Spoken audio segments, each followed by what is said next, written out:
And thank you for your interest in long-term recovery and for joining our CWS webinar today. Let's get started. My name is Susanne Gilmore. I will be your presenter today. Our webinar will be approximately 2 hours long, and we will discuss many aspects of the long-term recovery. This is just an overview of all things long-term recovery, which will give you, being new to the process, a basic understanding of what it is, why we do it, and what it takes to be successful in addressing unmet needs in your community after a disaster.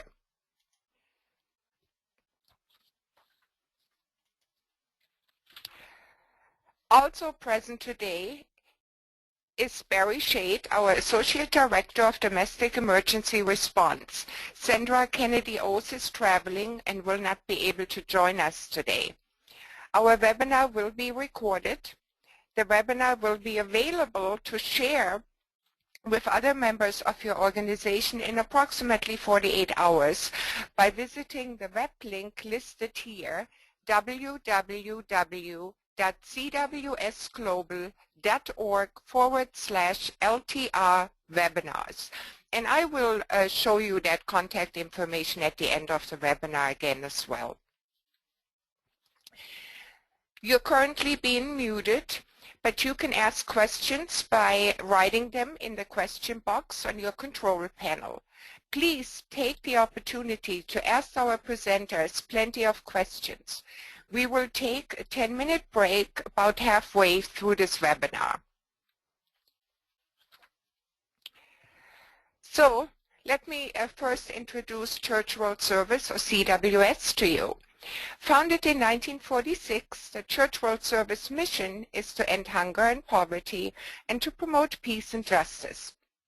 Supported by currently 37 U.S.-based member communions, CWS feeds the hungry, provides clean water, reduces vulnerability, and helps those forced from their homes. With more than 1,000 employees across 5 global regions, CWS operates programs in more than 30 countries around the world. This map outlines the regions of our domestic response. My colleague, Sandra Kennedy-Oates, covers all states marked in red, and Barry Shade, our Associate Director for Domestic Response, covers Hawaii and the Pacific Territories. My region is shaded in blue. All the states in green were Joanne Hale's region, our colleague who unexpectedly passed away in August. So currently these regions are covered by all of us. Our U.S. Domestic Response Program in particular focuses on serving vulnerable individuals and families through a multifaceted training and education program. Including on-site and webinar-based instructions, we also coordinate directly with federal, state, and local agencies, bringing together community and government resources to help ensure that everyone has a chance to recover. In regard to material resources, we're happy to provide cleanup buckets, blankets, hygiene kits, baby kits, and school kits to communities affected by disaster. Anyone, any organization, or it may be a church, can request those material goods by directly contacting either Barry, Sandra, or I. We also provide extensive training. Recovery Tools and Training is a one-day workshop where we, in collaboration with representatives from our partner denominations, provide an insight into long-term recovery and specific components. We provide consultations, continuing education, and monthly webinars. To get information on all our services, you can visit our website as listed here on this slide. We also have small startup grants we can provide for newly forming long-term recovery groups, usually in a range between $3,000 and $5,000. It's not a large amount, but it doesn't have a lot of stipulations. Sometimes the grants you apply for have to be for direct client services, while our grants can be used to maybe provide some mileage reimbursement for disaster case managers, or to purchase a fax machine or a second phone line. Again, if you're interested, please contact us. So let's get started. In part one of our presentation today, we will talk about what is a long-term recovery, and many folks still struggle with that term and what it actually entails, how to gather information after an event, and of course how to get started with organizing your long-term recovery. I think April 14th today is a perfect day to do this webinar. We had many significant events in regard to spring storms moving through the southern states, as well as the plains and our northern states, not to mention just the tornadoes that affected northern Illinois last week.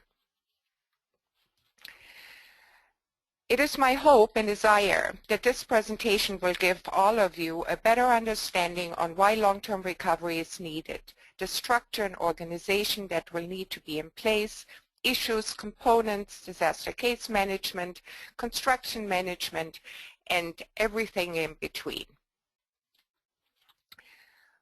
What is it? As we move throughout this presentation today, we want to be sure we use a common understanding of what we mean when we use the term long-term recovery. Many agencies and organizations with different programs will respond to disaster in your community. A community-based recovery group focuses primarily on long-term recovery when disaster survivors try to rebuild their lives. Long-term recovery follows the emergency and relief phases of a disaster. It is imperative that this is a community-based group with the buy-in of all the local stakeholders. As outside partners, national and state organizations, we can simply not dictate, nor will we achieve the long-term recovery for a community if the local faith-based special interest groups are not invited in and also encouraged to lead this process. Why do we need a long-term recovery? The answer is right here. To unite recovery resources with community needs in order to ensure that even the most vulnerable in the community recover from disaster. For long-term recovery to take place, there needs to be an organized approach to finding and assisting the vulnerable with unmet needs. I have never worked with a community in my almost 10 years being involved with disaster response work where I have found a community not experiencing unmet needs after the initial short-term recovery phase has passed. No matter if it's a tornado in Moore, Oklahoma, or a flood in Colorado, or Rochelle, Illinois, Kirkland, and Fairdale in Illinois just recently. This slide summarizes what the goal of every long-term recovery effort should be. Recovery means to find the most vulnerable in your community, to identify unmet needs so that the disaster case manager and the survivor can ultimately develop a recovery plan, to verify the needs and assistance already provided by other agencies during the relief phase. And finally, by resourcing and coordinating the assets available to meet those needs. A long-term recovery group, or as I refer to it here in our presentation, LTRG, is a cooperative body that is made up of representatives from faith-based, nonprofit, government, business, and other organizations working within a community to assist individuals and families as they recover from disaster. LTRGs are as varied in their structure as are the communities in which they work. The personality and operation of each group is unique and reflects local needs, available resources, cultural diversity, leadership style, and community support.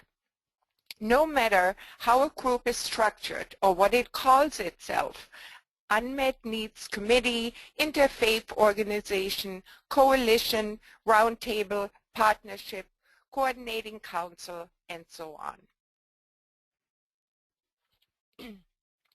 Here are 4 examples of possible long-term recovery groups.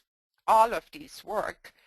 Which one is appropriate and best for your community and the people you serve has to be decided by you. Unmet Needs Committee. For instance, no disaster-related organization, no official organization, agencies communicate just what they're doing. Long-Term Recovery Committee has a minimum organizational structure, relies on other agencies to do the work. Long-Term Recovery Organization handles all the long-term recovery functions. Community Coalition for Recovery, just a collaborative effort for long-term recovery. And as you see, everything in between.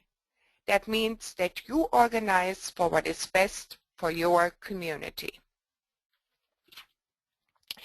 You will need to look at factors important to what kind of organization you are forming. What are the unmet needs?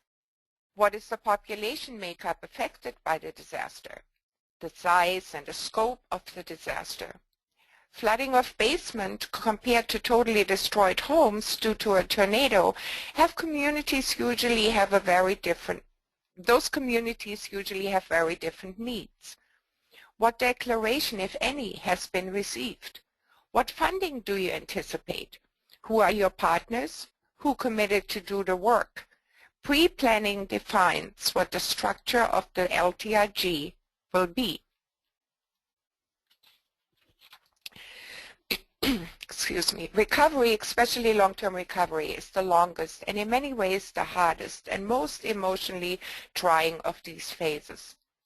Long-term recovery gets the least attention from media coverage and the general public. Often when the cameras have left, this is when the long-term recovery starts.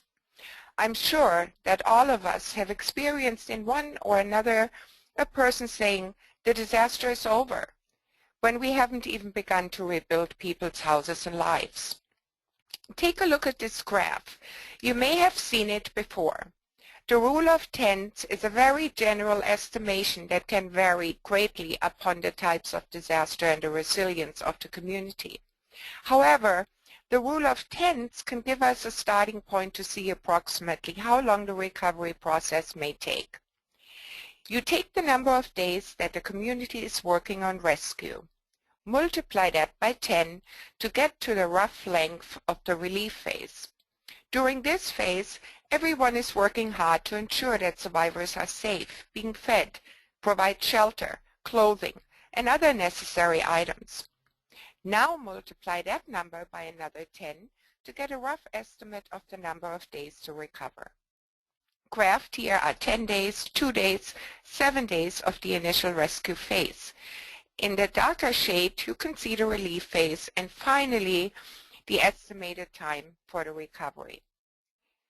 So, for example, if we apply this rule to the Superstorm Sandy, from our sources, recovery lasted roughly 21 days. That brings us to 220 days, multiplied by another 10, brings us to 2,100 days, which is nearly 6 years until recovery will be completed. But please don't let this deter you. When we talk about 6 years, or I have worked in smaller communities where the long-term recovery may have taken a year and a half, that doesn't mean that every affected family or person in your community will have to wait 2 years or 6 years to recover. Everybody's needs are different. It simply gives you a rough estimate until the long-term recovery may no longer be needed and everybody has reached that new normal. As we think about getting recovery started, it may seem like mass chaos to many. The community is aware that the need is out there, but may not really know how to start the process. There are certain functions or tasks that need to be accomplished so that you can begin to understand what needs to be done. And you need to take stock of the resources that are available in your community. What are your assets, physical, skills, etc., that the folks in your community have, and what do you need from outside communities to contribute? Who is needed to be part of the long-term recovery group? Every community will have groups and individuals that have something to contribute to this effort. Sometimes organizations, faith-based, private, civic, may not even know that they too can play a vital role in the recovery process. It is often important to newly forming long-term recovery groups to understand that you're not alone. National partners will be available to assist, support, and mentor your efforts. As mentioned before, the local partners and their involvement is essential. All disasters are local is a common and true statement in the disaster response community. The same can be said for the local recovery. No outside organization or groups can take over the long-term recovery of your community. It is the local community that will make the decisions on how, when, and what the recovery of your community will look like. So, there needs to be an initial meeting of all stakeholders and interested groups and organizations. The first few meetings of the long-term recovery group are very important. There will be a lot of pressure by some stakeholders as well as the community to get started. Some may think, let's not waste time on the process. Let's get to it and start it, realizing how great the need of the community still is. However, it is important to resist that pressure. The success of the long-term recovery group will depend on the trust that is established within the group right from the get-go. Take the time at the first meeting to really get to know one another and the resources that each group can bring to the long-term recovery process. At the very least, the initial introduction should include the person's full name, the organization he or she represents, and the person's contact information and availability to be contacted. You will need organizations that can bring money, volunteers, or material to the table. So find out what each organization's plan for resources to the long-term recovery may be. What services will be provided and to whom will they be provided? How will these services be used? Some organizations have very clearly defined mission statements and may only be able to use their resources towards a certain affected group. This will be essential in planning a budget and will also make it obvious to the group as you move along who may be missing in the process and need to have a seat at the table. So after the initial meeting, it will be obvious that the group really doesn't know what the needs of the disaster survivors are. A thorough assessment of the affected area is necessary. Knowing your area is essential in answering important questions and gathering needed resources. Some questions that you might want to consider are: who is affected by the disaster? Are there vulnerable populations included in the disaster area? If so, how many? Were individuals and families in public housing affected? What is the socioeconomic makeup of the affected population? Residents living in public housing may have a harder time recovering. What is the diversity of the area? Are there people of color or different cultural backgrounds that are meeting and trying to recover after the disaster? You will need to assess the needs, especially the unmet needs in your community. Who can help with the needs assessment? Who has experience in this field? So many individuals have been affected and looking for this new normal that this task can be quite overwhelming at first.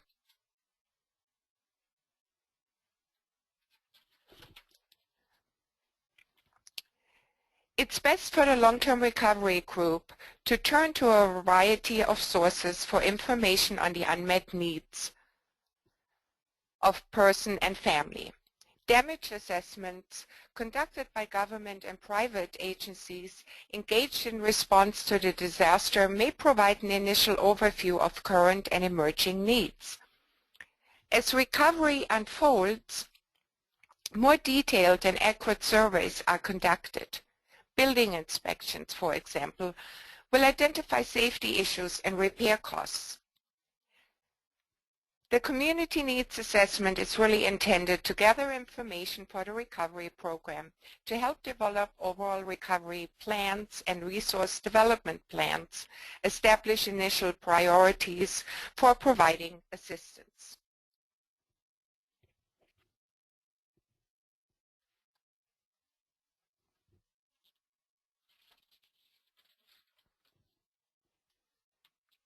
Give me just a second, I apologize.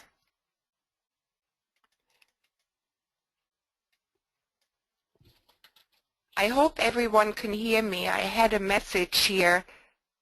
Okay, let's continue. Sorry about that. A wonderful resource for long-term recovery groups is provided by our partner denomination World Renew, also known as the Green Shirts. World Renew is most recognized for their uniforms in the field, which helps disaster survivors easily recognize the work that it does in the community. Needs assessment is the process of going door to door in disaster-affected communities to inventory unmet needs and provide a database of those needs to the LTRG. World Renew will train a local LTRG member on how to use then this data. The collected information is so detailed that it will be a tremendous asset to the case management process and for the needs assessment as a whole. As with most funders and national partners, World Renew will, however, expect the LTRG to have a structure and guiding documents in place and be able to move forward with disaster case management after the assessment.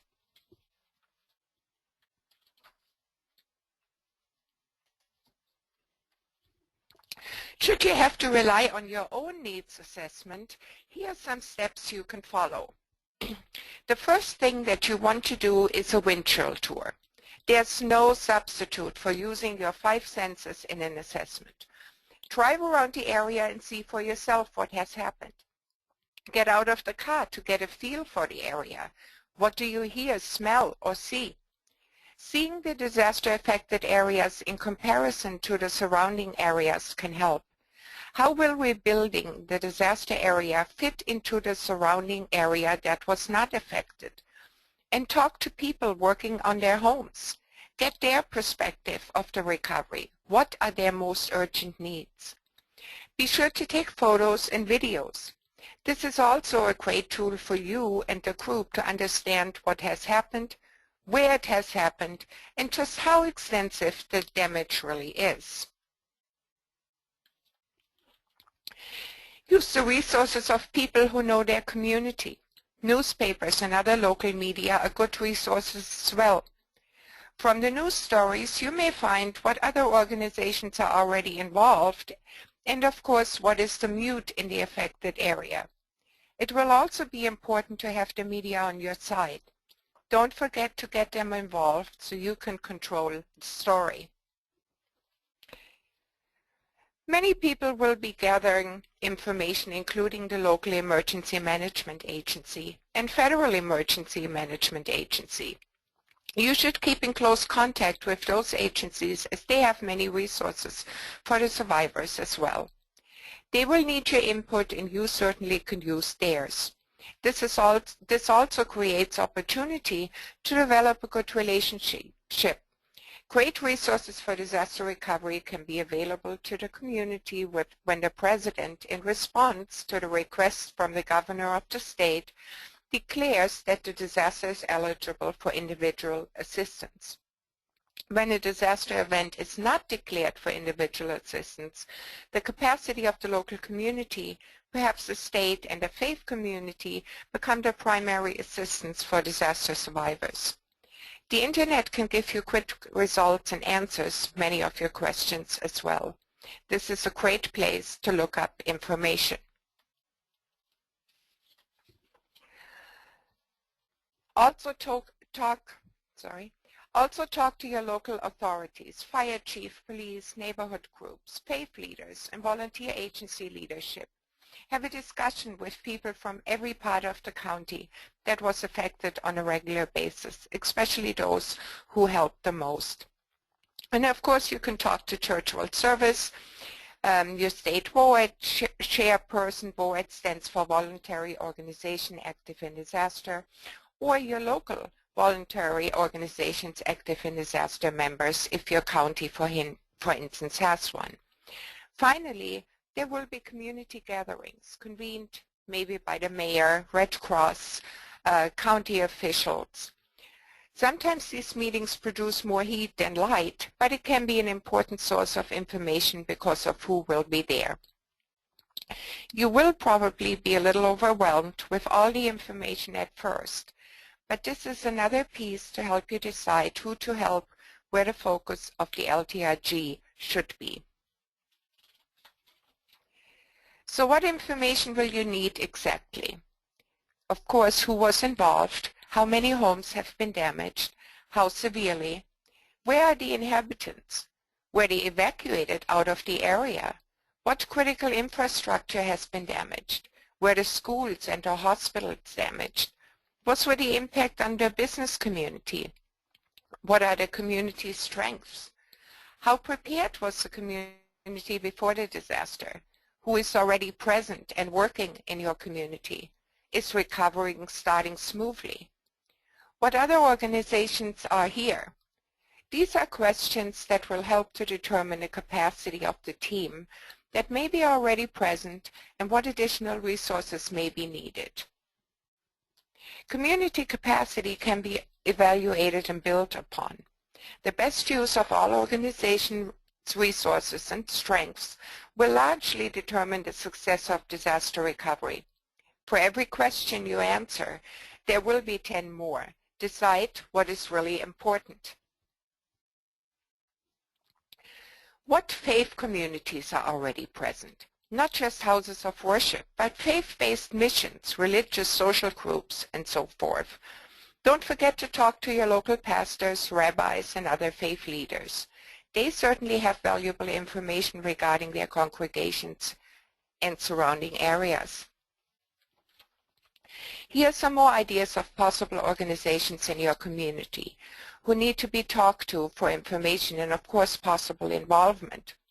When you look for the most vulnerable people in your community, be sure to talk to staff from the local homeless shelter, food banks, community clinics, and other places where the vulnerable may be or find help. Part of the information gathering will include information pertaining to insured versus uninsured disaster survivors. As destructive as, for example, a tornado is, many, especially in a larger, more metropolitan area, may have homeowners or renters insurance. The same may not be true of other types of natural or human-caused disasters. My own experience, however, has been, especially in smaller and more rural communities, that many homeowners are either underinsured or not insured at all, and tenants with renters insurance are practically non-existing. So this information is important as well. Please take a quick look at the short version of the Federal Emergency Management Agency Sequence of Assistance. Talk to your FEMA Voluntary Agency Liaison, or FEMA-VAL, for your region for the full version and the explanation of the many ways that FEMA can assist a community in recovery. The FEMA-VAL certainly helps the community to get started in preparing for recovery. They can help identify those resources and partners, and in many instances help you to make the necessary connections. They can also assist the community in ensuring that they maximize the use of federal resources. You can also visit FEMA.gov to find a variety of options that are available to individuals and the community as a whole.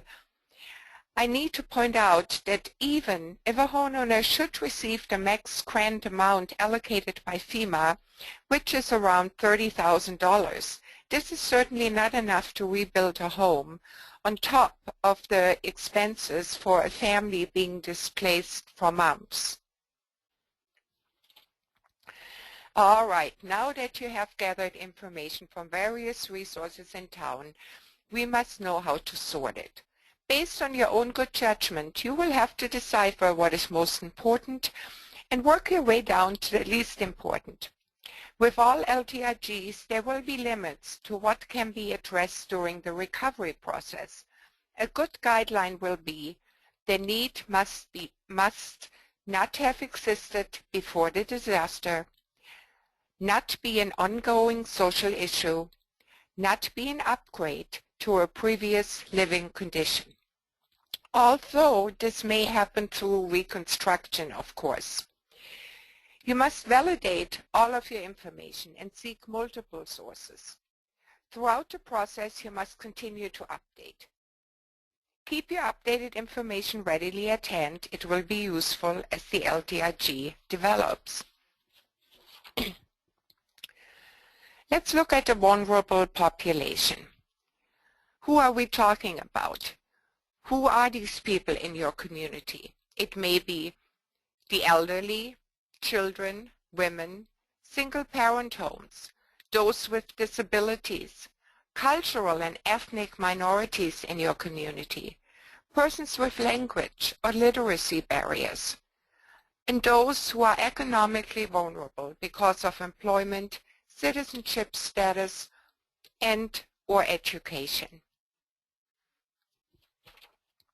As we come to the end of part 1 of our webinar, I would just like to point to this slide as to why the interfaith community, and I'm referring to the local congregations, have to be and should be involved in your long-term recovery. Also, with your local congregations, they can have the need go up to their state congregations or representatives and then to national partners. So all the pastors, all the reverends, rabbis on this webinar, please get involved should your community consider a long-term recovery process. You can see just how important the initial legwork is. You will initially rely on committed members at the table to move forward. One step built onto another in this process. To serve the affected community and to be successful in your work, you will need to take the time and effort to build an organizational structure. So, this was part 1. Before we get started with part 2 of our webinar, do we have any questions at this point? No questions at this point, Suzanne. Wow, what an educated audience. Okay. Okay, we do have a question. Okay. Okay, the question is, when will the slides be available to us? And this slide, the video should be posted within 48 hours at cwsglobal.org. And I will have the web link for the recorded webinar at the end of the webinar again, and I will make sure that you can all copy it. Okay, and we've also had one comment about audio being lost. I checked with a couple people. It seems to be an isolated problem, and I'm sorry there's not much we can do about that. Okay, if that happens, I'm really sorry. I saw the little note in the chat box and checked my equipment as good as I could while broadcasting. So I hope everybody can hear me. It often means the receiver needs to log out and log back in. Okay, any more questions? That's it. Thank you, Barry. Thanks, everyone. Okay, here we go. Part 2. In Part 2 of our webinar, we will look at the leadership necessary for your long-term recovery, the different components that should be in place, your guiding documents, and some assets for your community to be successful with the long-term recovery. So, effective leaders are a key component of any successful long-term recovery. Many people aren't sure what the difference is between a leader and a manager. Good leadership will help address issues that will arise along the way and strive to find solutions to best serve the community. Leaders work with the intellectual, emotional, and spiritual resources of the organization on its values and commitment in order to establish vision and organizational direction. Managers work with the physical resources of the organizations, its capital, human skills, and raw materials in order to accomplish the direct service goals of the long-term recovery. As you choose leaders, there are 3 types to keep in mind. You want to be sure to have one of each on your team. A visionary leader is the one that has a vision for the recovery and effectively shares and communicates that vision. This is the person with the ability to look 30,000 miles down the road and who will keep the group with its many different stakeholders focused on the goal of the long-term recovery and the people you're trying to serve. An executive leader is one who will know how to delegate tasks to the group according to the visionary leader's direction. A functional leader is one who will be in the nitty-gritty of daily tasks, working with volunteers and getting dirty with the workers, for example, a leader within a subgroup. These leaders, along with the group as a whole, should get together as early as possible to start constructing a unified vision for recovery. Leaders you appoint should preferably be from different backgrounds, skills, and ethnicities. Leaders that you choose should always reflect what the community looks like. Collaborative partners help identify and authorize those leaders. From the beginning, it is important for your LTRG to establish and maintain a good reputation in your community. Volunteers will have a better overall experience if the group is managed well. You also want to attract funders for whom a good reputation and trustworthiness is vital. When leaders are identified, the group can decide on a board of directors. Not all LTRGs choose a board. This again is a decision to be made, and it certainly depends on size and scope of the disaster and your task at hand. Boards with certain characteristics are more successful than others. These characteristics or traits include reflecting community diversity. Board members understand their responsibilities. Written mission statement directs board efforts. Most board members prepare for and participate actively in meetings. Official minutes record board decisions. Members provide regular feedback. Discussions are relevant to issues facing the organization, and criteria exist for recruiting and selecting new or replacing board members.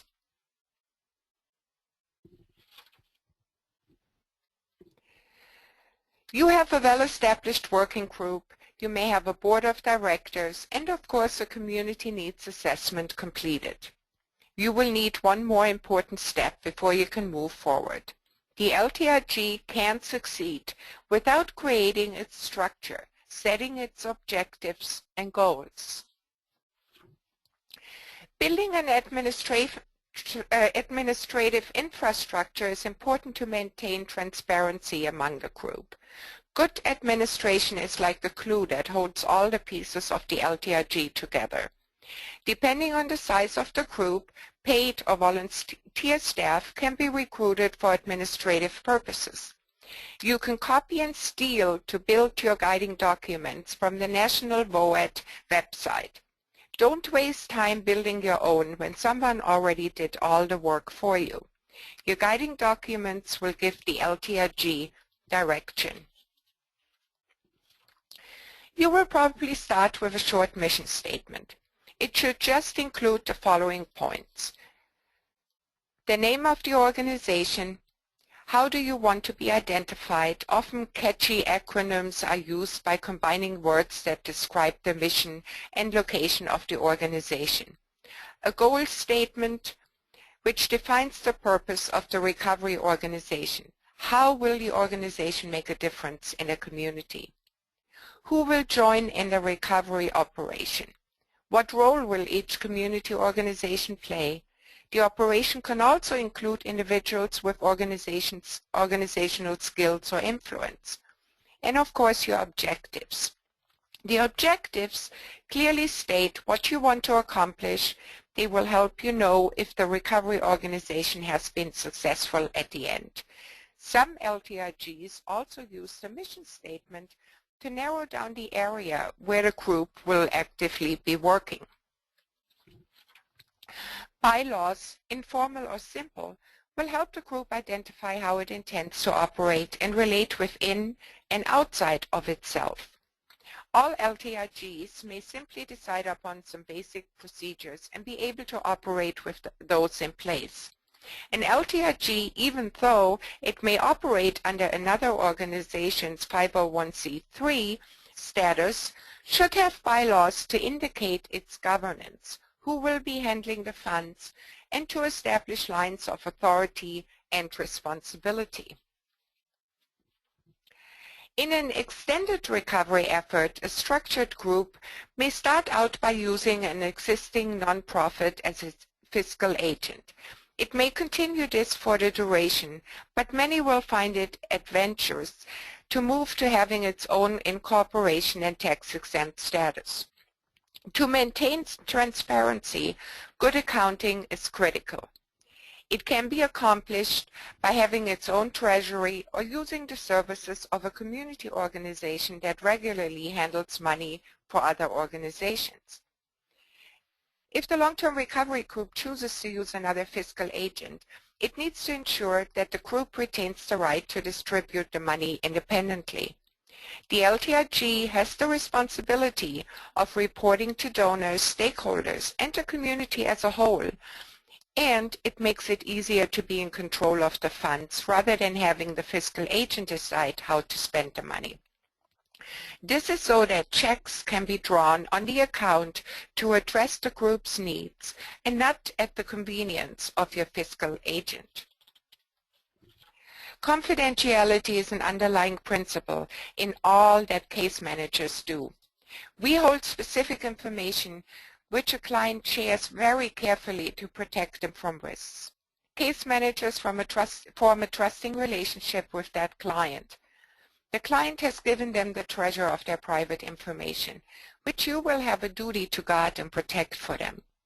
Incorporating this trust into policies around maintenance, upkeep, and security of that information are key points for our case management organization. Memoranda of Understanding or MOUs can establish procedures to carry out the objectives of the group by making clear what various stakeholders will and will not be responsible for within the overall working of the group. So, recovery should always remain the central goal of the LTRG. In the long-term recovery, there are a number of functions that need to be addressed for the program to be effective. Although each function may not require its own committee. Again, it depends on the scale of the work at hand if you need a subcommittee for each of the following components. This is also a time where the group will have to elect, appoint, or ask individuals to be chairs of the necessary subcommittees. Let's first discuss spiritual and emotional care. More often than not, there are issues in the community beyond the physical needs of rebuilding houses. We need to remember that we are rebuilding families and communities as well as houses. Spiritual care is not a synonym for disaster mental health. Mental health and mental services deals with the emotions and behavioral patterns of persons affected by the disaster. However, spiritual care works with individuals, families, and communities as they withdraw energy from the past and find ways to embrace the new normal.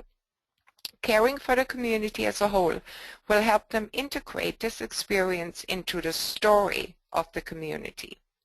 It is essential to the well-being of the entire community to have spiritual care as part of the LTRG to help each individual from being emotionally and physically exhausted. Resource development. No community affected by disaster has all the resources ready at hand to recover. Every community will need to find and develop new resources and learn how to creatively use existing resources. There may be new and perhaps unfamiliar ways to use the resources at hand or ask for new resources. The more resourceful the long-term recovery group can be, the more resources will come its way. You will need to develop a fundraising plan. The recovery group must develop a plan for getting the word out to potential donors. Remember that timing is critical. Get the word out quickly about your recovery program. Keep people informed regularly. You may want to include religious leaders, the media, general public of the affected area. Volunteer management. No recovery without volunteers. You will have to solicit volunteers to locate and monitor volunteer housing, contact the volunteers and send them information about the area, their housing location, and skill sheets and liability forms to be filled out by each member.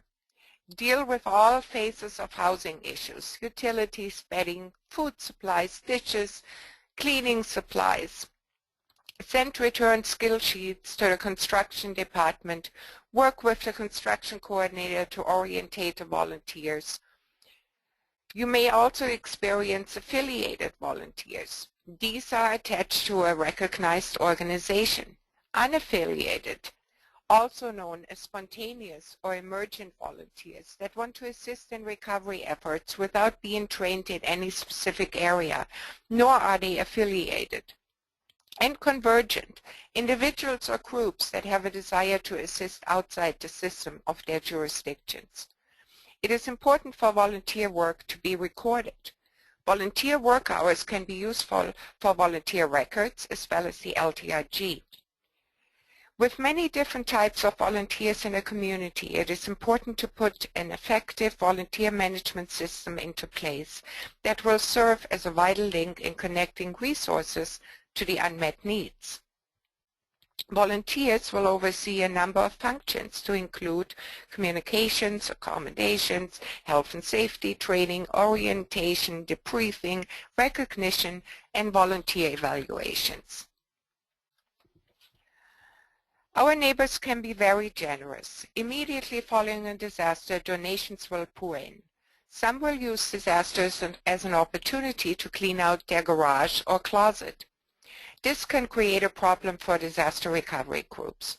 We always say that the best donation after a disaster is cash.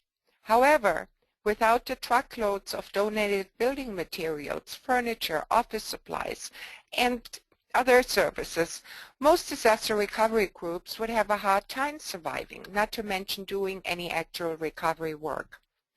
So where will we put all the donated materials?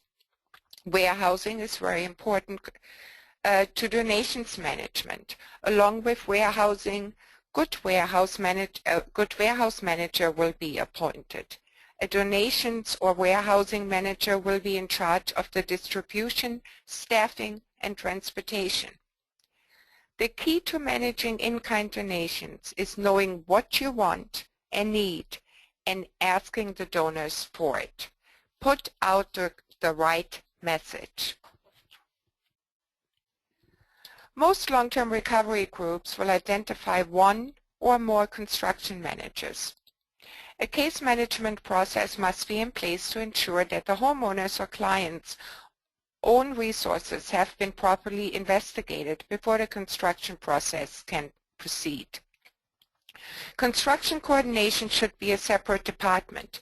You should develop a separate filing system that is independent of the case management department.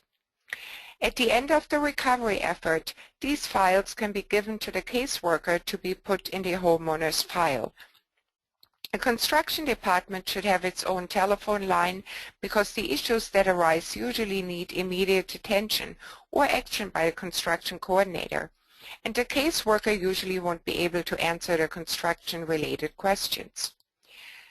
These might be volunteers themselves, persons employed by the long-term recovery group, or a person loaned from an engineering firm, architectural firm, or a union.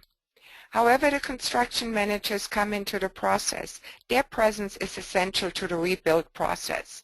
He or she will be responsible for confidentiality, risk management, volunteers, building codes, just to name a few. Construction managers will also have to develop a statement of understanding with each client. Construction managers will need to assure that proper mitigation efforts are considered for long-term safety. For example, placing a water heater out of flood water's way. In the days following a disaster, there will be the temptations to start rebuilding right away and to get to work. However, disaster case management is about recovery and to visit each survivor one by one to assess each unique case. Sometimes resources are given out on a fair basis. This means that everyone affected gets an equal share of the donated resources and volunteer labor. While at first glance this may appear the easiest and fastest way to get recovery jump-started, a better way, a much fairer way, is to engage in a comprehensive case management process. Disaster case managers, or DCMs, are responsible for verifying unmet needs and maintaining records, networking with organizations that can help guide the client through the recovery process without duplication of services, and advocacy, which is crucial in finding resources for the client's recovery. A well-organized disaster case management system is a vital part of the recovery process, and some people may even call it a motor that drives your whole recovery. Having a good communication strategy can act as a catalyst toward the success of the LTRG. Create a communication strategy that keeps in touch with the media. Often news stations will always look for the worst stories and report on that. Many times they will look for a scandal. If you want good news stories about your hard work, it is your responsibility to give them good stories. One of the ways that you can do so is by directing media to your communications committee. A well-rounded communication strategy is education and advocacy. Many people do not understand what long-term recovery entails, so this is your opportunity to show them, to tell them. Educate the public about unmet needs and how the community can respond. Social media as well is a good place to get started. I like that saying, no flash, no cash. Put your story out there. Talk about your good work. So now that you've gathered information, have a pretty good working group in place with all the necessary players present, you may also have some of the subcommittee chairs appointed and identified. Meetings will be crucial to the success of the long-term recovery. Meetings are also an opportunity for the group to share accomplishments, setbacks, and lessons learned. You may have an executive committee meeting with just the subcommittee chairs present, or a meeting of all stakeholders. Again, it depends on the work on hand and the size of your long-term recovery group. Even when a group will be operating on an informal basis, it is important that one person or a small steering committee be identified to call meetings, set a time and place, and guide the conversation. Such a group may or may not meet formally, but it is important to make sure that everyone is communicating with one another. The focus of most of your meetings will probably be here on this slide. Based on the needs, resources, and services available or resources that may need to be recruited, the long-term recovery group will establish a preliminary budget. This preliminary budget will be used to attract the attention of the community and potential funding sources. Important information for the preliminary budget will certainly come from the construction manager as well as the disaster case management team. This budget will focus on telling the story of the disaster and the planned recovery. It will not be a line item account type budget. Your budget does not have to be perfect at this point. It is more to help you plan your work. An accounting budget will be needed in different areas of the LTRG. It may take weeks, months, or even up to a year or more to create a concrete budget. Even after a larger disaster like a tornado in Moore, Oklahoma, no community will be completely without resources and assets. We will take a quick look at these resources and assets in your community. These existing resources and partnerships will also be important to the disaster case managers as they begin their work. Some individuals may just need to be referred to the right source to have their needs met. There will be shelters, some pre-existing and some set up for disaster survivors. There will be public safety, fire, police, emergency, medical services, and so on. Some form of communication will still be running. If not cell phones or local newspaper or emergency broadcast radio, or maybe just a bulletin board at the grocery store. Businesses and industries will still exist and be recovering. Essential deliveries will still take place. Even if some distribution points are impacted, others will remain open or emergency distribution centers can be set up quickly. There will be hotels and other facilities that may be used for temporary housing. Hospitals and medical facilities will operate or will call on mutual aid agreements. Essential functions of the community will still be running. However, it will be different from what it once was. Other assets in a community may be existing associations, service clubs, ethnic or immigrant support groups, labor unions, and professional associations. Communities large and small have institutions of banking, schools, restaurants, colleges, and medical facilities that exist, and they are all resources for recovery. Businesses can be a good place for fundraising after a disaster, or contribute donations, or even some of their employees may volunteer in the rebuild. A primary resource is the social service agency in the community, because they already know many of the vulnerable people in a community and the resources that those folks can call on. Many times these agencies can form the core of the recovery group. Head Start program, a social service agency, is a good example, or your local food bank.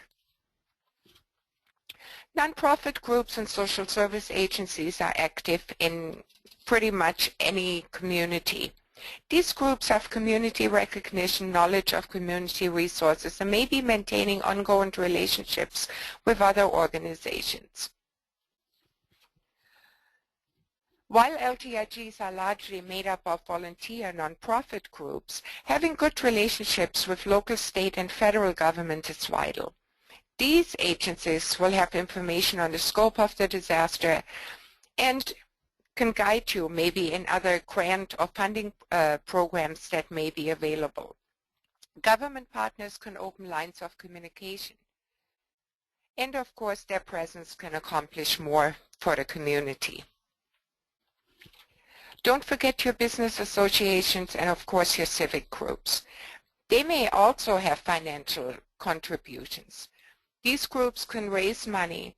They can remind everyone that debris still needs to be removed and the disaster isn't over. And here, of course, is a slide that shows you many partners CWS works with.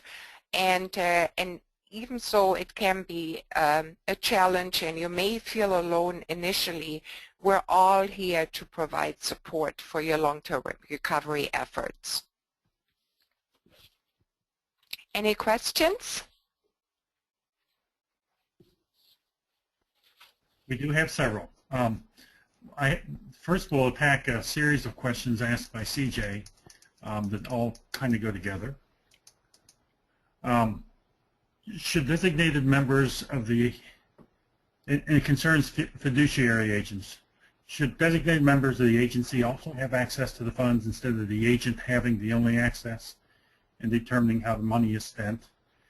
Part 2, what is the maximum percentage a fiduciary agent can be expected to take of the COAD's funds for administering those funds? And Part 3, can the fiduciary agent say that the funds belong to their agency and they own any carryover funds at the end of the fiscal year? There's more than 3 questions in there, but I think a point that should be made is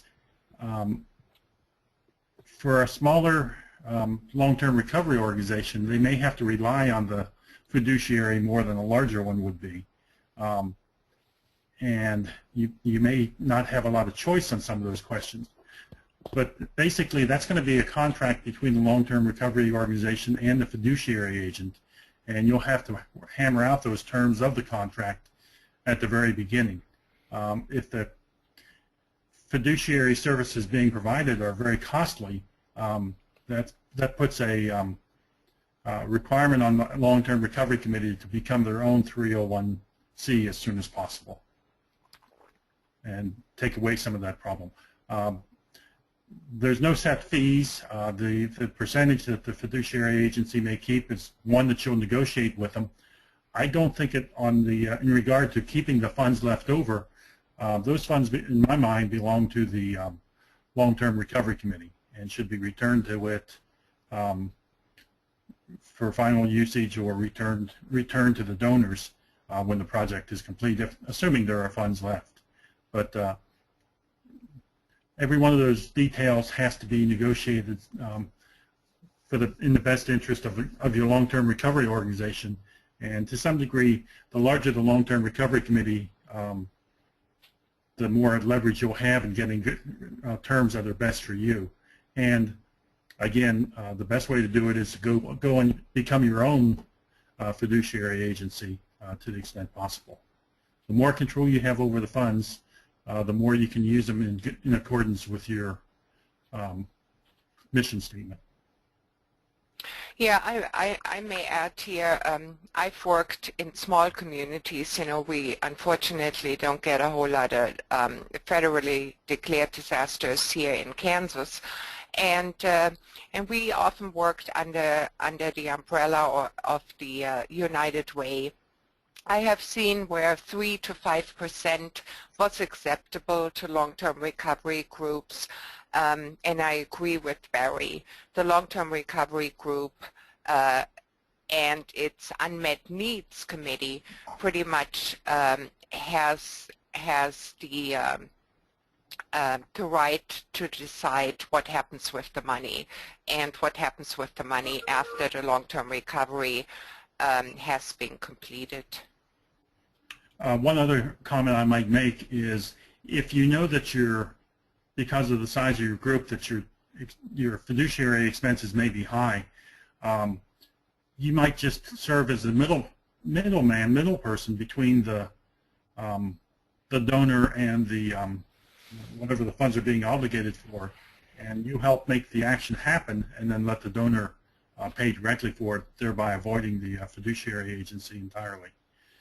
Those are all things that you need to work out, and that's part of the early process of the long-term recovery committee and its organizing, how to address those kinds of issues. Susanne, I'm going to let you work on the next question a little bit.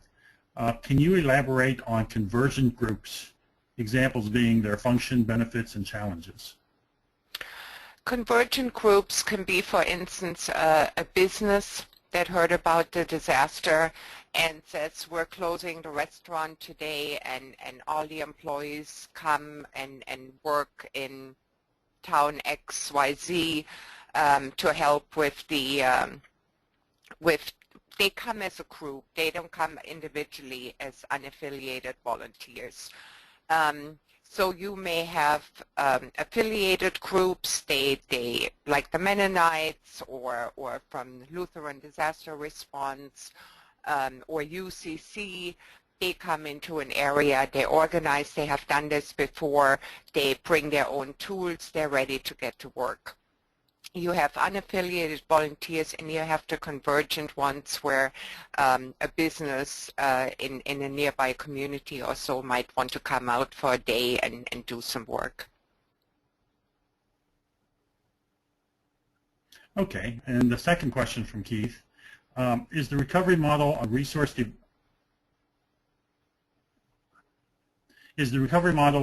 development focused on raising money, whereas donations management is focused on goods and materials? Possibly. And the reason I say that is it depends on the expertise and the talents of the people on the committee and what your direction is. Resource development can be entirely focused on getting the materials and the money, whereas management is focused entirely on maintaining those goods and funds and taking care, warehousing them and distributing them as needed. Or it could be that resource development is entirely the money and donations is entirely the materials. Up to the long-term recovery committee, how you define your roles and how you want to look at it. And as Barry said, in smaller long-term recovery groups, it may just be one. It may be combined into one. So it all depends. Okay, I'll give this next one to you, Susanne. Where do human services and social service agency resource identification and coordination fit in the recovery model? And I think Keith is talking really what's going to come down to disaster case management there. Can you repeat the question? Where do human services and social service agency resource identification and coordination fit into the recovery model? So how does the long-term recovery committee fit in with the local social service agencies that are supporting the survivors is what I would be thinking. I think it might be clearer once we get to the disaster case management part, what disaster case management exactly is compared to case management,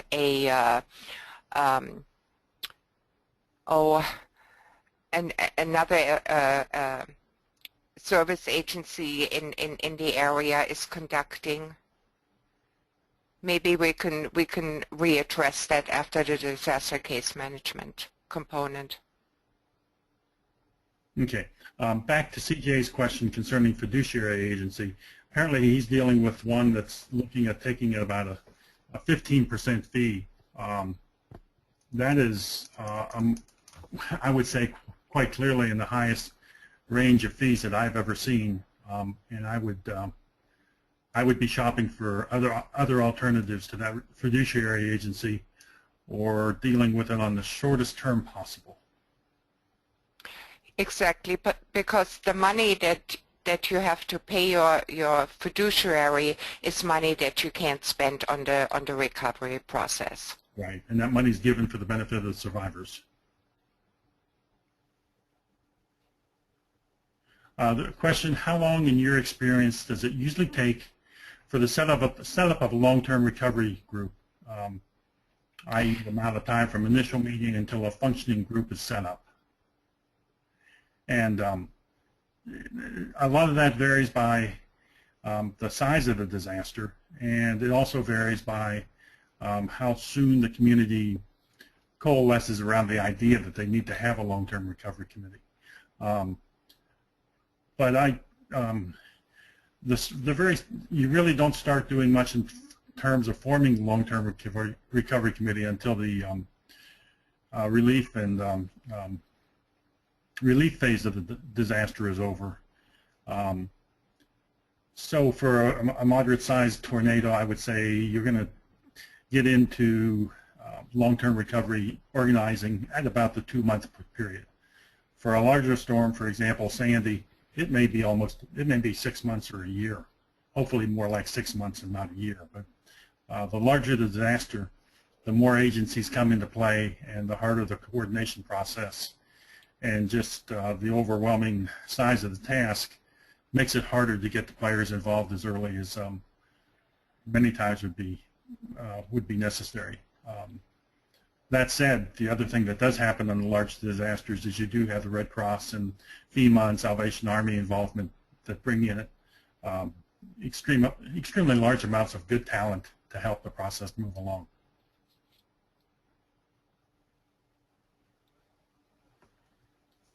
Any other thoughts on that, Suzanne?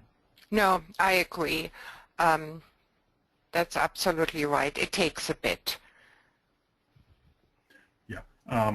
Now, some of that can be shortcut if a community has an existing COAD, community organization active in disasters, that have brought the people together to think about and plan for the need for a long-term recovery committee, and in which case they just start filling in the personnel requirements and start the process moving along. The next question kind of relates to that. I've worked in many instances where groups feel they need to create a new organization instead of fitting into an existing organization with a structure in place. This always means a new director, financial person, etc. There should be something in place that the long-term recovery group can plug into to avoid duplication of cost, staff, etc. What is the best way to convince the community not to reinvent the wheel? And I hope this question is clear because it happens after every major disaster. The focus of every long-term recovery is to help people get back into their homes, get people as fast as you can and as efficient as you can back to this new normal life after a disaster. So I know it's difficult. I've seen many challenges, and sometimes it's just help to remind everybody while you try to organize that the focus of the whole recovery is the individual you're trying to serve. The thing I might add is I think it is great when an existing organization can become or support the long-term recovery group. But the long-term recovery group portion of it has to have a clear mission and clear mandate so that they are focused, as Susanne pointed out, on the survivor and on the recovery. And not on the other things they may have been doing before the disaster. So as long as they have a clear mission and their objectives are well understood, aside from the other good things and other good work the organization may be doing, that'll work quite fine. And that means you've thought about the disaster ahead of time and probably are well ahead of other communities in the same predicament. Barry, do we have more questions? We need to kind of get our break in here and then continue with part 3 and 4. We have a thank you from CJ, and we'll wait for disaster case management component. Okay. So time to move on. All right. Well, we have a 10-minute break. We'll reconvene in 10 minutes and continue with our part 3 and 4 of the webinar. Hope to see you all back.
We have about 2 more minutes before we get started.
Okay, I think we continue with our webinar. I hope everybody is back. We have a lot of areas still to cover. So in part 3 of our long-term recovery overview, we will talk specifically about disaster case management and the resources that need to be in place for the disaster case managers. I will need to give credit here to the National VOAD's Disaster Case Management Committee. Also, in case you need specific disaster case management training, AMCOR and some of our other member denominations will be happy to assist you. And here is the contact information.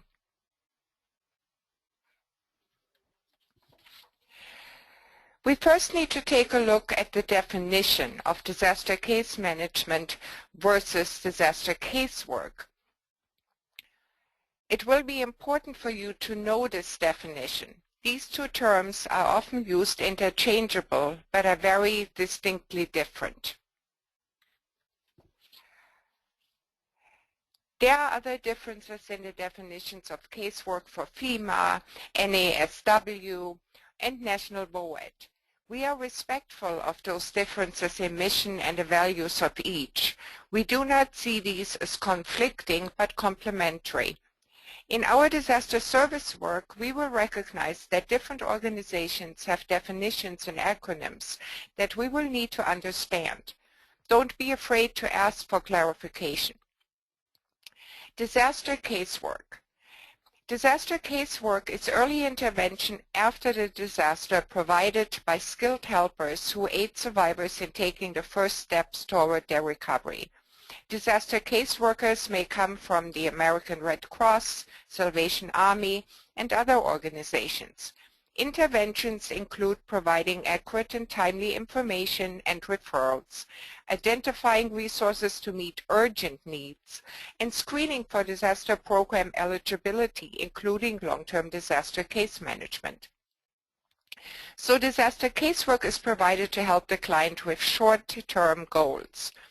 Often disaster caseworkers will pass on their information to disaster case managers for the long-term recovery goals of the client. Here's the definition of disaster case management as outlined by the National VOAD. Recovery is not only about the restoration of structures in a community, but also the individuals and families that make up the community. Disaster case managers are the people that the disaster survivors will have the most contact with. Disaster case management is about giving clients the capacity to recover, in contrast, for example, to welfare case management, which is often focused primarily on determining eligibility for a certain assistance. Disaster case management should be a holistic approach to address all the disaster survivors' unmet needs. These may be physical needs, mental health, advocacy, social service concerns, spiritual and emotional needs. If at all possible, the same disaster case manager will guide the disaster survivor through the whole process of his or her long-term recovery. We need to remember that in order to start the disaster case management process, a coordinated structure needs to be in place. There is sometimes a great rush to get started. The relationship between disaster case managers and long-term recovery group is a vital one in disaster recovery. LTRGs often coordinate recovery resources for voluntary agencies in a community during the long-term recovery. It is therefore imperative that clear, collaborative processes and policies are in place for case managers to assess such resources on behalf of clients. This structure must be in place to support disaster case management as part of a long-term recovery. This slide outlines just some of the guidelines established by the National Board Disaster Case Management Committee for the work of disaster case managers. And I'll let you just take a look at this.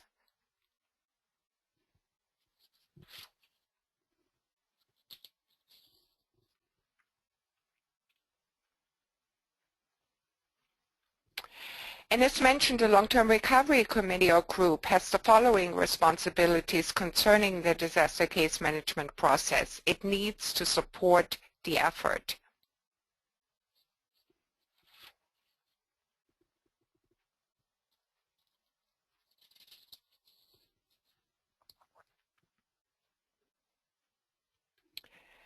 The interaction between disaster case managers and long-term recovery groups is a vital one. LTRGs often coordinate recovery resources for voluntary agencies in a community during the long-term recovery process. It is therefore imperative that clear collaborative processes and policies are in place.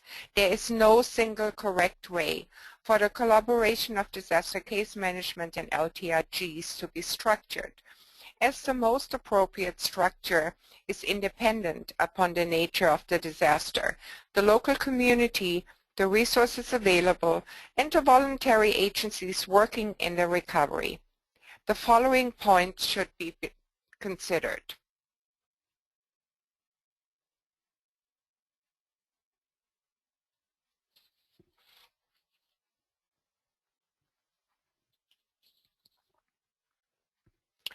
The disaster case management process consists of the following steps. Screening and intake. The client is screened to see if he or she was affected by the disaster and has related needs. The assessment of the recovery needs as they can and have not been met by initial assistance or personal resources. The recovery planning with the client's final approval. Of course, action and advocacy for the client, for funders, and also towards the LTRG. And hopefully closure of the case as all the client's recovery needs have been met.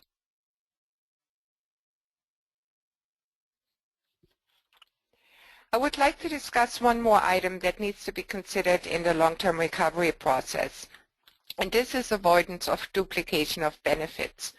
So what does this mean?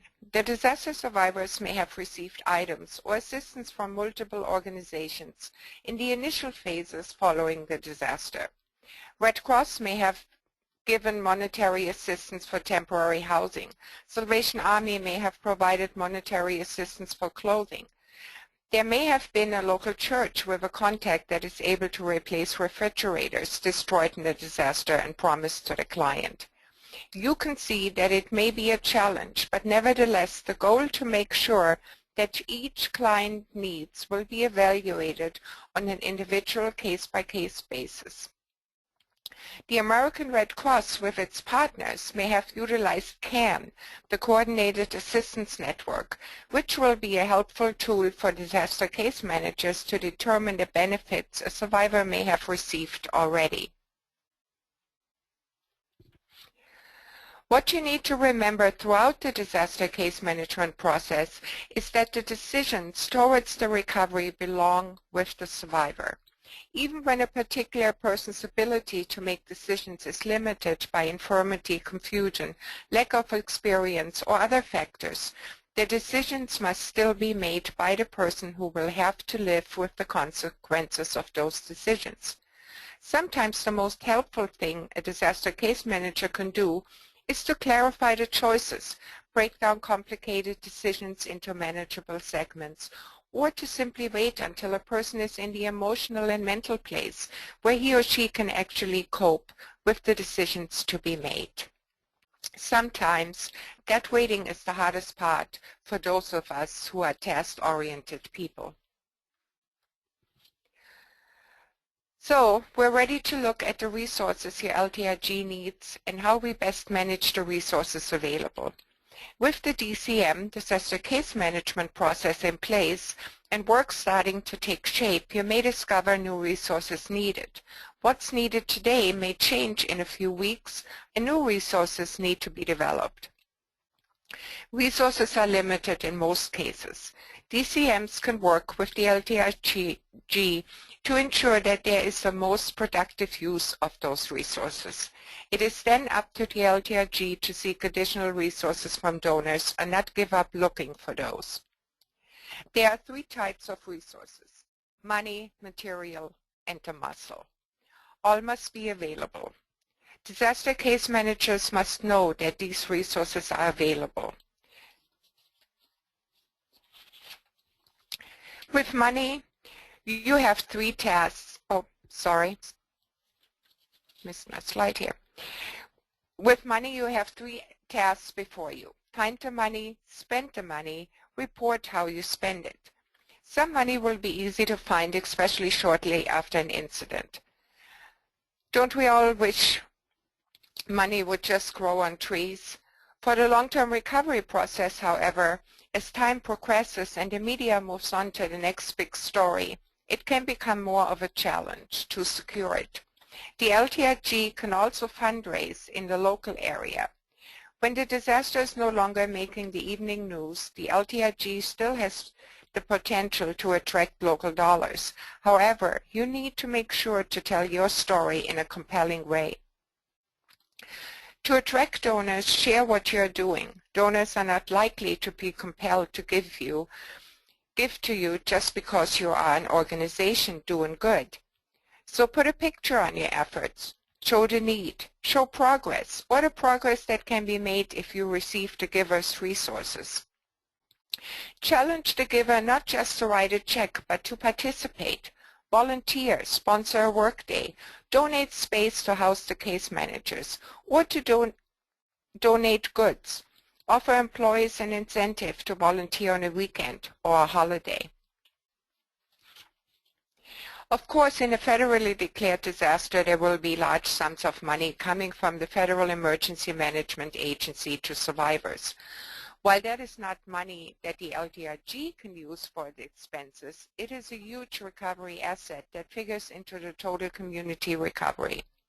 Small Business Administration loans are low-interest disaster loans available to homeowners, renters, businesses of all sizes, and private, non-profit organizations to repair or to place real estate, personal property, machinery, equipment, inventory, business assets that have been damaged or destroyed in a declared disaster. There are four types available: home and personal property loans, business physical disaster loans, economic injury disaster loans, and military reservists economic injury loans. We don't have enough time to go into detail, but please visit the FEMA.gov website. There are new resources of federal dollars that have recently become available. Many of us already know about community development block grants that are available to states and then trickle down into communities. Recent reinterpretation of the rules for those grants has allowed governors to designate some CDBG money to disaster recovery. The community, probably through the LTRG and its allies, will have to get politically involved with the government and the agencies that write the CDBG grants to advocate to Congress that their be disaster-specific grants, and to the state government to make sure that a percentage of grants is put aside for future disasters. I cannot stress enough just how important it is to start the fundraising process as soon as possible. We live in a society where the attention span is relatively short. Fundraising also is becoming more competitive, and many agencies compete for the same money after a disaster. There's an important rule of thumb. You'll get 80% of the money in the first 20% of the disaster recovery time, but you'll spend 80% in the last 20% of the recovery. So it's important to get the word out quickly to keep the community and the funders informed. Now we get to spend the money. That's the fun part, right? Well, not necessarily. There's always the temptation to just start handing it out. We have 100 homes damaged and we get $100,000, so let's just give everyone $1,000. That seems fair, right?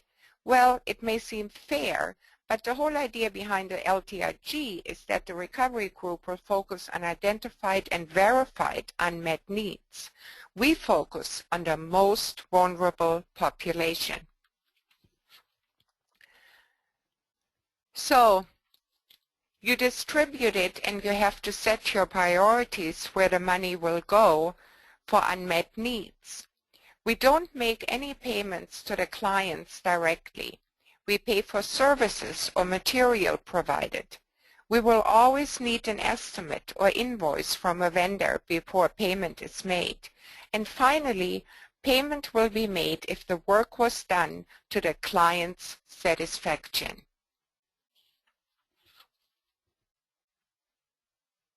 Account for it. Earlier I said that a fundraising budget looks different than an audible budget. As you make your final report, and if you've kept good records, you will be able to report the monetary value of all those in-kind donations you received, as well as the actual dollars.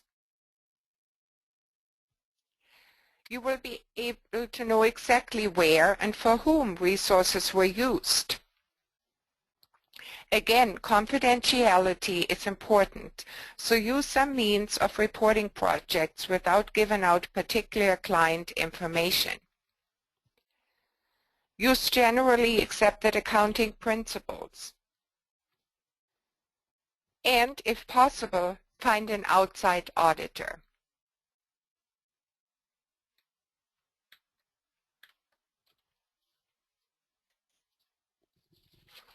Good financial management will guarantee responsible use of resources and make it difficult for funds to be used improperly. Regular, accurate reporting and record keeping will maintain transparency among the DCM and the LTRG and in the long run. As I mentioned throughout this presentation, keeping good records can also help to generate more funding. It also helps the LTRG to be transparent with the media and the community. It builds trust. If you are so lucky that your community was overflowing with donations and have leftover funds, here are a few things that you can do with the extra money. Put a little aside for future events if the donors of those resources are informed and will allow some of their money to be kept. It may be a good idea to use some of the money towards building a more resilient community. I have seen LTRGs to invest in weather radios or storm sirens, for example. Return prorated amounts to those organizations that donated to you, so they will have the money to respond to another disaster in another community. It really doesn't do the world of disaster recovery any good to have dozens of small amounts sitting idle in bank accounts around the country that then are inaccessible to other communities in need. Here are some guidelines to remember when asking for material goods. We can help people be generous in the right time, in the right way, by publishing these guidelines to potential donors.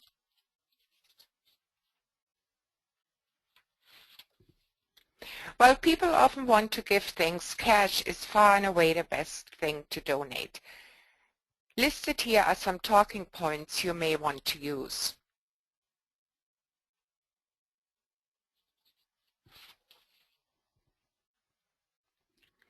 Unsolicited goods can be a challenge for the nation's management to deal with. It's okay to say no after thanking the donor for their generosity and directing them to another possible place where they can make that donation. Precious time and manpower can be wasted on sorting unneeded goods. Many of us have opened the truck door and seen folks emptying out their closets immediately after a disaster. Unfortunately, the word is getting out that this kind of donation is seldom useful and often a real problem. But sometimes you just have to take something you don't really need as a way of educating a donor and cultivating a potential source of more appropriate gifts. You will need to choose a facility that will accept the donated items, and what organization will provide the volunteers to receive and sort, record and itemize donations, and prepare them for distribution. You should also consider evaluations throughout the whole process. Ongoing evaluations will tell the story of how the program is doing and provides information that can be used to drive planning and program modification. Final evaluations inform constituents how the current recovery program did at meeting goals and objectives. Any questions?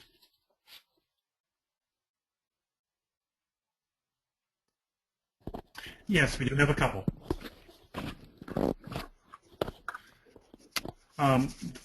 One question is, what is the best strategy in managing / building community resilience in semi-arid regions or areas? My answer to that is, again, that requires thinking ahead of the disaster, which, as we talked about before, is a good thing to have an organization in place, such as a community organization active in disaster. And there's a whole process that you need to go through to address the various vulnerabilities that your community faces and how you would respond to them. And we can provide, Church World Service can provide training to help local organizations get started prior to the disaster and think about those kind of things. But the first step is a threat analysis. What things threaten us and what are we vulnerable to? And then think about the ways that you would address the biggest threats to your community. That's a short answer to probably a 2-hour discussion. Anything else you'd like to add, Suzanne? No. You got it.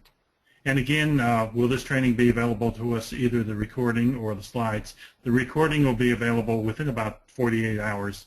And at the end of the fourth section here, Suzanne will show the address to find it. And those are the questions. Okay, thank you, Barry. So we're at part 4 of our presentation. I hope I can get it in 15 minutes. I want to let you know if we have more questions that we can answer in the allowed time. We will answer your questions by email, so be assured we will try to answer all of your questions. So part 4 of our presentation we will discuss rebuilding, how volunteers and construction management is involved in that, and of course emotional and spiritual care. Here are some guidelines for determining if there's a need for the LTRG to participate in the rebuilding of a home. What's the makeup of your community? Nearly always, faith and other voluntary groups will only work on privately owned primary residences. We do not do vacation homes, outbuildings, commercial structures, or rental properties. However, there are some exceptions. Don't box yourself in to where you can't consider each individual case. There will always be exceptional cases where the LTRG will have to bend the rules. Also important is that those whom the LTRG will help with the rebuilding have participated in the case management process. Appeals to emotion, political connection, or other considerations should not be allowed to replace the process of verifying what the needs are, what resources the client has, personal resources, and the priority within the total community of a given project. The case management process is absolutely essential to a responsible rebuilding program. Some people don't desire assistance, but we always have to ask. Part of the process of empowering people is encouraging them to make their own decisions and then to respect those decisions even if we might have suggested a different course of action. In order to make good use of resources and meet the survivor's needs, every component of the LTRG must work together in making that decision. Always keep an eye on lowering vulnerability of the people in your community. The LTRG cannot achieve recovery for the community without considering how to build a more resilient community for the future. Remember the saying, the question is not if a disaster will happen, but rather where will it happen and when. Factors to remember in the process are local zoning restrictions and rebuilding codes. Don't rebuild until you know for sure that these are not changing. In many cases, the survivors will end up with a slightly better structure than they had before. Considering recent building codes is important. For another example, keep in touch with municipal, city, county, and state government to be up to speed on zoning issues and know where the best places are to rebuild. The LTRG often needs to relate to local contractors that volunteers are not taking their business. Volunteers usually are going to help contractors in the process. For example, the Smith family doesn't have money for repairs, so volunteers are doing work that would not be done otherwise. Case managers are not expected to be construction experts. However, they do follow the progress of the case once it is turned over to the construction manager. They should make sure that the plan is carried out and not added to or changed by the volunteers on site. Should the plan change midway, construction managers and caseworkers must work together to ensure that the client is aware of them and is in agreement by all affected parties. Most of the work our volunteers will be during the long-term recovery or reconstruction stage. Let's discuss how you can be a great host, which will make volunteers want to come and help in your community. Where can you go to get the muscle power in your community? And on this slide are just examples. Don't forget to check your student groups, high school groups, any kind of youth groups you can think of, your local campuses.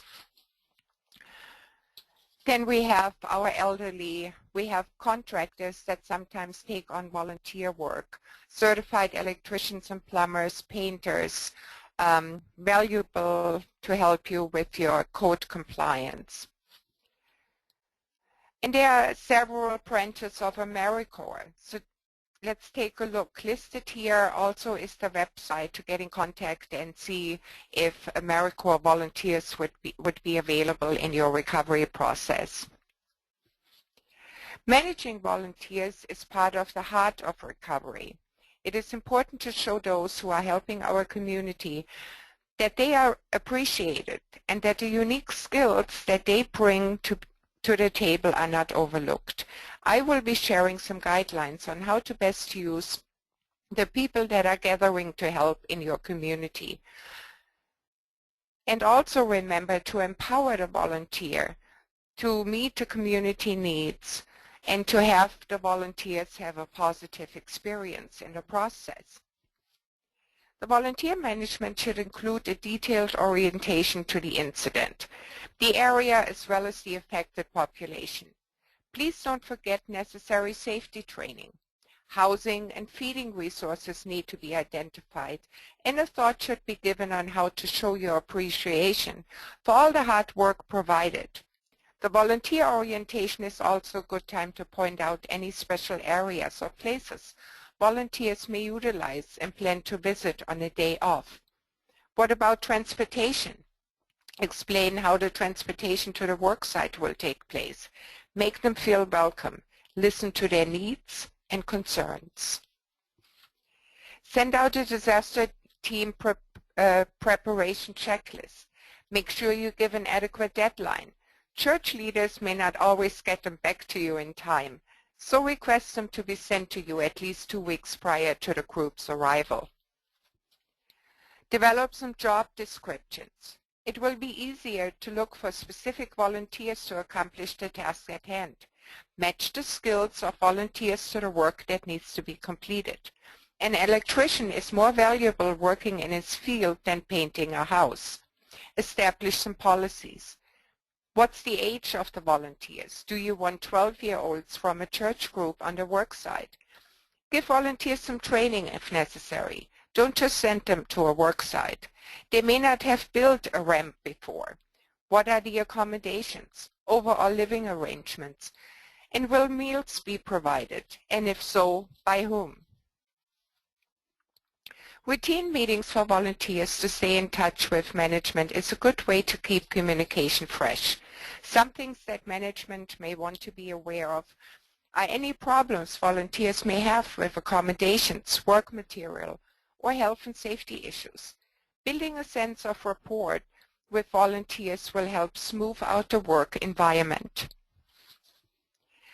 And we come to our construction part, and I would like to acknowledge Dale and Jean Piercy with Lutheran Disaster Response for some of the pictures I'll be using here. I will cover some guidelines for construction management, starting with estimating. Throughout recovery, it is important to remember our purpose, and that is to return families to safe, secure, sanitary, and functional homes. With these 4 principles in mind, we focus on the heart or the core of what is important, caring. On our next slides, I will present some photos of actual damage to homes after a disaster to clarify just how important it is to have a construction manager who really knows his or her job. The damage to this home is minimal and could be assessed and estimated by a weekend warrior.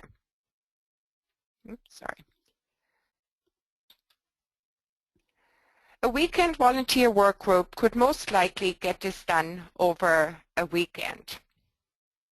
You see the arrows here. There is some work that needs to be done on the fascia and the siding. This is beyond the realm of the weekend warrior and needs a high level of skill to assess and estimate. We need to define the major damage. We also probably need to get rid of that tree first, and I'm not sure if a church group of volunteers may be able to do that. So we have the roof, we have exterior, interior damage, foundation, electrical, plumbing, and many, many more issues here. This is the job for professionals. As extensive as the damage to the house is, it could be made worse by dropping one of those long limbs on the undamaged part of the house, or even worse, on the neighbor's undamaged house. Well, look at this.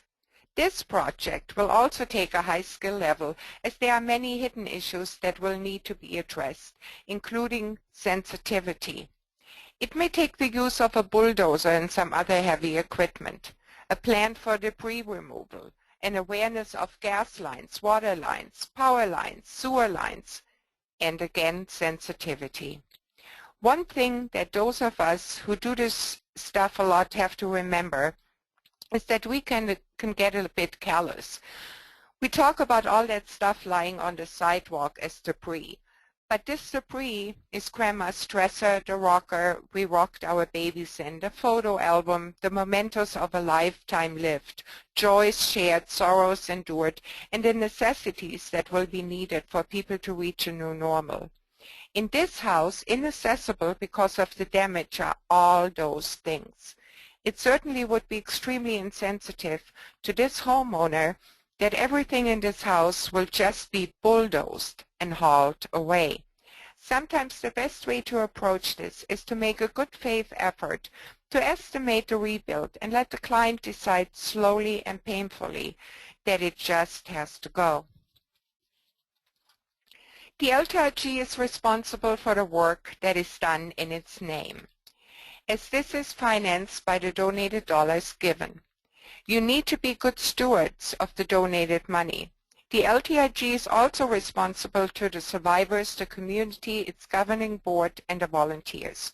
Therefore, it is essential that the LTRG provides site supervision to make sure that things are being done in a professional way that will provide that safe, sanitary, secure, and functional house. No matter how experienced a group may be, the LTRG must still provide supervision. Even with the best intentions on many rebuilding projects, the LTRG will not be able to put it back like it was. New codes may have come into place. One of the policies that the LTRG will need to put into place will be how much it will be willing to commit to upgrading houses that need to come into compliance with codes. Be aware that there will be many projects that were more or less wrecks before the damage because of deferred maintenance by homeowners. So you can't just paint over or patch it up. You have to address structural issues that may increase the cost and difficulty of a project.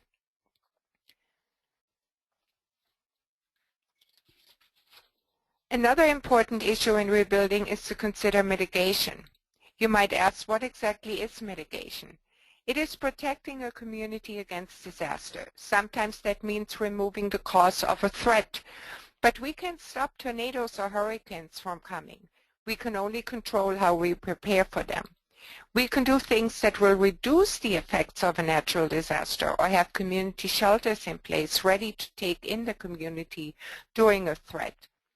Pictured here is searching for what is best suited for your area, whether it is hurricane shelters or sandbags for tsunami or flood-prone areas. Preparation is key.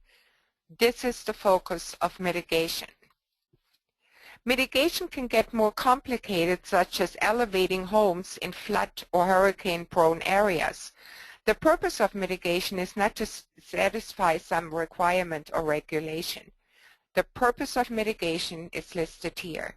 Also, it takes much more skill and effort to properly plan mitigation efforts for a structure. It is to help the inhabitants return to a safe place. Okay, we're at the final part of our presentation, emotional and spiritual care. Emotional care offers a person an opportunity to express emotions without judgment. Emotional care takes on many shapes and applications and can have many different purposes. One of the most critical parts of emotional care is listening. To acknowledge and recognize the validity of what someone is trying to share, whether that takes the form of tears or words, is to offer basic emotional care.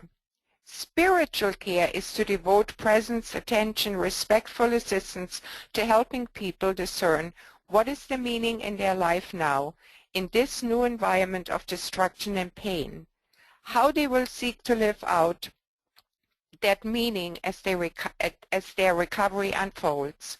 The ministry of presence, or the art of hanging out, is to provide a non-anxious presence while holding an outreached hand, offering a cup of coffee, or cleaning out a home. You provide support by just being there. This very vulnerable and stressful time is not a venue to convert people to someone's own beliefs. Call on youth ministers, church volunteers, pastors, and community caregivers to help with survivors' needs. Disasters call into question the belief system we have relied on. When our belief systems are inadequate to understand what happened and why, it can be a spiritual crisis.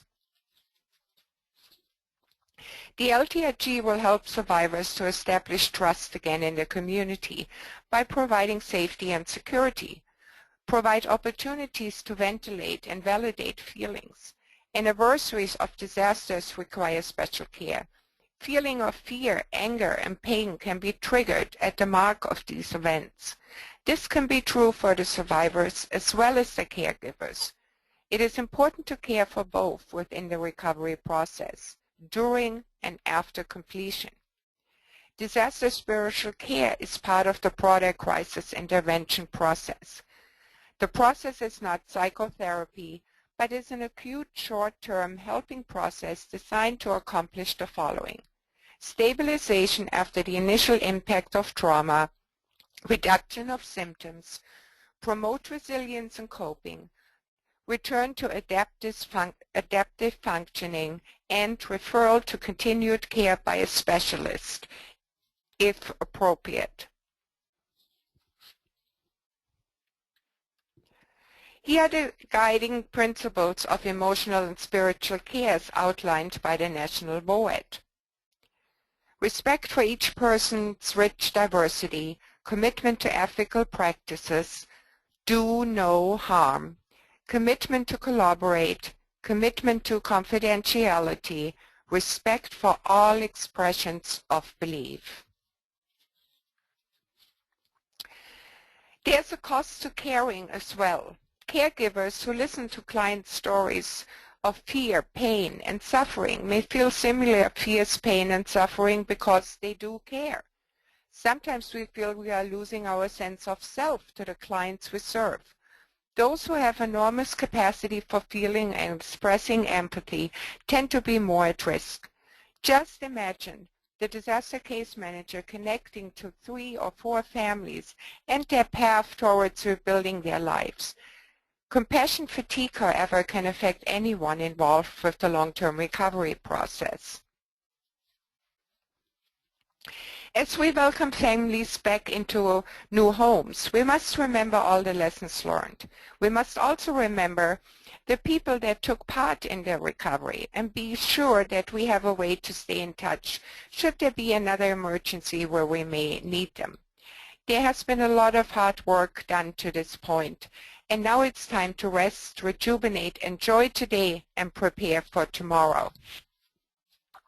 Don't forget to celebrate. A celebration is a great opportunity for the community to express gratitude for all those that have worked on the rebuild. Without resources of muscle, material, and money, it can be very difficult to close cases. The goal is to make recovery as holistic as possible. Working together will bring about the overall picture of recovery, including the physical, spiritual, and emotional side of recovery. Working together is not always easy. However, it builds trust. Case managers, construction managers, warehouse managers can't stand alone, and it is not their job to do so. To help the process, the work of the LTRG is needed for support and resources. I personally believe collaboration is really the key for the successful long-term recovery efforts. So, cataloging remaining inventory can help to determine what to do with leftover resources like those here listed. A system used to maintain financial, employee, and client records can help maintain transparency of the group and determine what to do next. Other things you may want to keep track of are volunteers that worked with the LTRG. And then here, this last slide, we just have guidelines for an evaluation. You should evaluate your work, learn from mistakes that were surely made along the way. And then return your rented and borrowed equipment, settle all accounts, discontinue the utilities if you have worked in a rented room, close out your bank accounts, inform the clients, the community, and the donors that the long-term recovery is being closed, complete the final audits, leave a forwarding address in case somebody still has questions, and celebrate. So here is our contact information again, and please note at the bottom here is where you can look at the recorded webinar.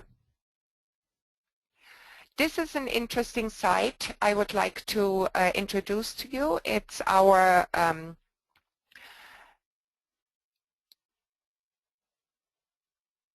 this is just, I'm sorry, I lost my train here. My train of thought. This is our CWS site, and then we have Community Arise. There are many, many resources for long-term recovery groups, for houses of worship in regard to preparing for disasters. There's volunteer management, emotional and spiritual care. And then, of course, the National VOAD with tremendous amount of resources for long-term recovery groups, or if you decide to build a community organization active in disaster, please go and visit. Light Our Way is an emotional and spiritual care guide, and you can also get this booklet, and I just love it, from the National VOAD. And then a newly published book, Help and Hope, by the Chalice Press. This concentrates on response tools for congregations. And any final questions before we come to a close? We do have a few more questions. One of the first question is, what are some of the ways to keep a VOAD/COAD alive during times between disasters? And I'd say that's one that we probably don't think about enough, but from my experience, I would say that the best thing you can do is training and exercises. And you know, the response and first responder community does that a lot. They have lots of exercises, they do lots of training. And I think we can learn from that and maybe even join in with that to keep a organization alive and ready. It doesn't have to be a big deal to do an exercise. It can be a simple tabletop where you bring the team together and work through a situation.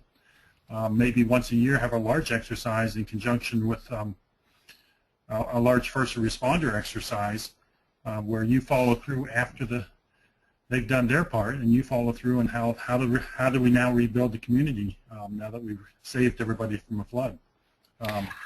And we also we did a webinar in just recently talking about what is a COAD, and this is one of our recorded webinars as well, so where we addressed issues like that.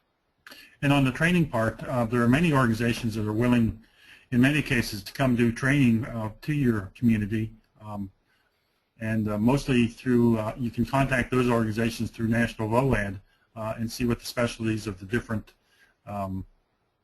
partners of National VOAD are, and if they're in your community, they certainly can come and provide the community training on communications or on construction management, many of the various tables within the committee. The question is somewhat related to that. Any suggestions about what to do to discourage survivors from becoming prey to unscrupulous contractors who take survivors' insurance funds promising to do construction work, and where they do it poorly? Something that happens all too often, and it happens in virtually every large-scale disaster. This is one of the many reasons for having an active COAD or VOAD, doing communications and education of the community so that people know ahead of time that that can happen, and to have some advice on how to find good contractors and a good workforce to do the repairs that are needed for their homes. Even to the point that often means waiting until the process gets a little bit better organized after the disaster, and working with the insurance company to identify contractors. That's an education piece that the COAD and VOAD can do for the community in what we call peacetime before the disaster happens. And there's no easy answer there other than communications, communications, communications. And if you put together good communications products, the local TV stations, radio, and newspapers will run with them and get that word out.